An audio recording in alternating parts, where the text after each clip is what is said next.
How can you be married to one person and married to another? Well, it's called polyamory, and in my experience, it's a lot easier if one of those men is dead.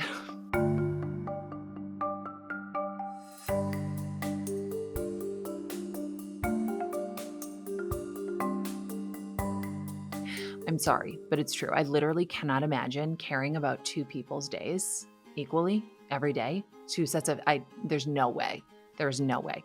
Anyways, I am a remarried widow. And so I get a lot of questions from people who are falling in love with widows, from widows who are falling in love again. And I am not a person that you should come to for advice if you have ever been to my home and seen what it really looks like outside of a camera frame. If you have ever fielded a phone call from me where I am losing my mind over something inconsequential. I don't really believe in advice, but my friend Nadia Boltz-Weber says you don't need to offer advice, you can offer opinions. So I try to keep that in mind because I get a lot of variations on the same question. Basically, how can I be married in love with one person if I am still in love with the person that I married, the person who died? I got an email and the subject line was remarried and so sad. Obviously, I clicked that. And the writer was telling me that she was, remarried and so sad. And she was so sad because her current husband, whether or not your husband is dead, your original one, start calling your alive husband your current husband. Okay? Doesn't matter what husband number you're on, just start saying current husband just to keep him on his toes, keep him guessing what's happening. Anything can happen. You are my current husband. This woman's current husband. She was worried that her grief for her dead husband was too much for him. And she was worried about this because he had said as much. He had said he doesn't know what to do when she's upset about it, that he feels envious of her dead husband, that he feels insecure about how much she misses him. She's worried that this sadness is inconvenient to her new husband and that her sadness somehow invalidates the love that she has for her current husband. How can she be sad for somebody who is no longer here, but also present and in love with somebody who is? And I think it must be a natural human inclination to try to weigh our love in the way that we used to weigh our produce at the grocery store. I remember in the 90s, my mom weighing everything at the grocery store before we bought it. She was really worried about the weight of apples. And I have not seen anyone weigh shit at the grocery store in quite some time. We just let go and let God, and whatever it costs at the checkout is what it costs. I think that's got to be a normal way. No, people are like that with love. I have been like that with love. Before I was a widow, I was just a regular girl. I was a regular girl with a dating history that was spotty, let's say, generously. I'd been some places, I'd done some things. I'd thought people were my boyfriend when they absolutely weren't and had given me no signs that they were even vaguely interested in me. And that's crazy. He's a fool. Wait, what are you doing? I'm just grabbing the remote. Good, relax. Literally could not have cared less if I had been struck by a train, but that's neither here nor there. After those relationships would end, even ones that were serious, even ones where people were kind to me and we loved each other, I always wanted to pretend like they didn't matter. Like the new love, this was the one that mattered. This was the real one.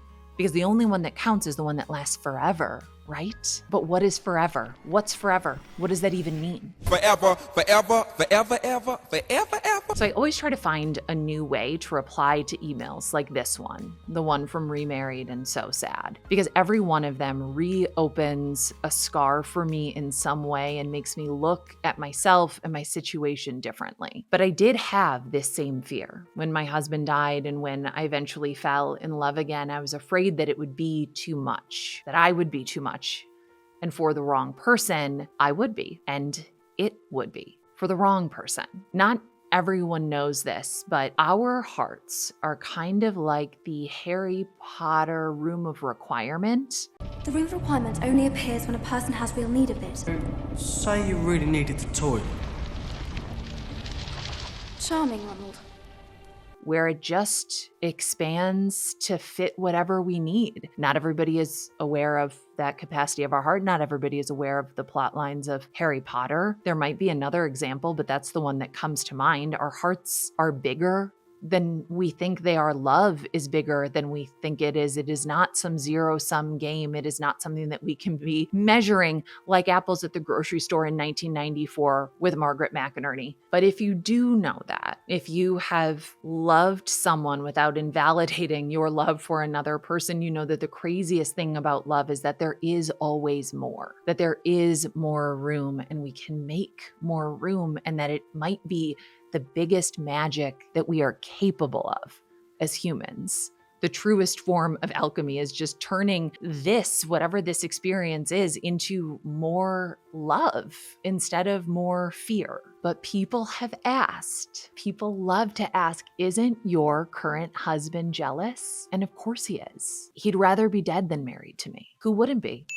You buck-toothed, mop-riding firefly from hell! But really, what is there to envy? Honestly, what is there to envy? Aaron's love, Aaron's life, Aaron's death turned me into the version of me that Matthew fell in love with and somehow stayed in love with, even though I'm disgusting. One, I'm a catfish. When he met me, I wore this much makeup all the time. I was like, I'm fun. I love to go see music. Like, let's go hang out. No, I don't. I don't want to go see music. It's so loud. If it starts at 10, I'm not going. And I'm just a bed-rotten, dirty girl who picks her nose. Okay, but he didn't know that, because I obscured that fact from him. There isn't a version of this marriage with Matthew that could possibly exist, even with a time machine, without me meeting and falling in love with Aaron and losing Aaron, and Matthew going through everything he went through. So I tell this woman when I reply that she is sad because it's sad when a person you love dies. It is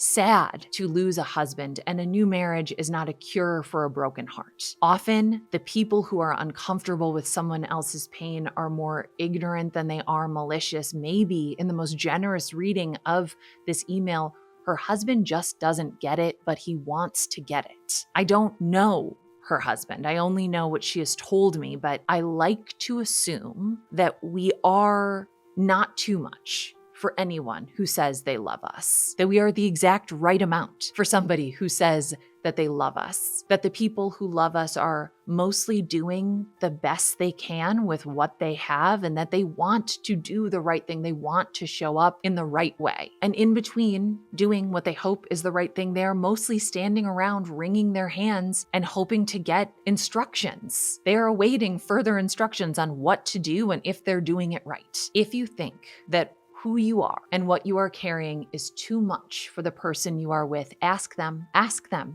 how they feel. Tell them about your feelings. Ask how they feel about your feelings. Ask them what love feels like, what it means to them. Ask how your pasts and your presents can inform one another, can help you build something together. Because you're allowed to be sad about sad things. You're allowed to be sad about happy things. You're allowed to be sad and happy in very quick succession all the time. You are allowed an entire buffet of human emotions. And even if your plate is full and you've taken a new plate, when you went back up, that's the rule. By the way, never try to bring a dirty plate back to the buffet. Do not repeat your plate at the buffet. Even if you're full and you're like, that's enough feelings, that's enough emotions, that's enough experiences, too bad, because at this buffet, you eat till you puke and die. I'd be glad to carve you that. Thinner slices are more tender, though. Would that be all right? You can always come back up for more. Okay. Of course, if the guest insists on a thicker slice, honor the request. You just keep having feelings. That is what it is to be a person. We can't force people to understand something that they haven't experienced. We also can't expect them to read our minds, but we can expect empathy. We can expect effort. We can expect some level of understanding or imagination. We can invite them in. We can give them instructions. We can hope that they live up to the task, but we also have to inform them of the task. But you are worth the task. You are worth the effort, because your sadness and your sorrow and your grief are just as holy as your love for what was and your love for what is and what you are building. What I don't say to this woman, what I wish I would have said, which I guess I'm saying right now and hoping we just keep between us and that she never sees this, is that her new husband sounds like a jerk, right? Is that just me? I'm Nora McInerny. People are complicated. Grief is hard.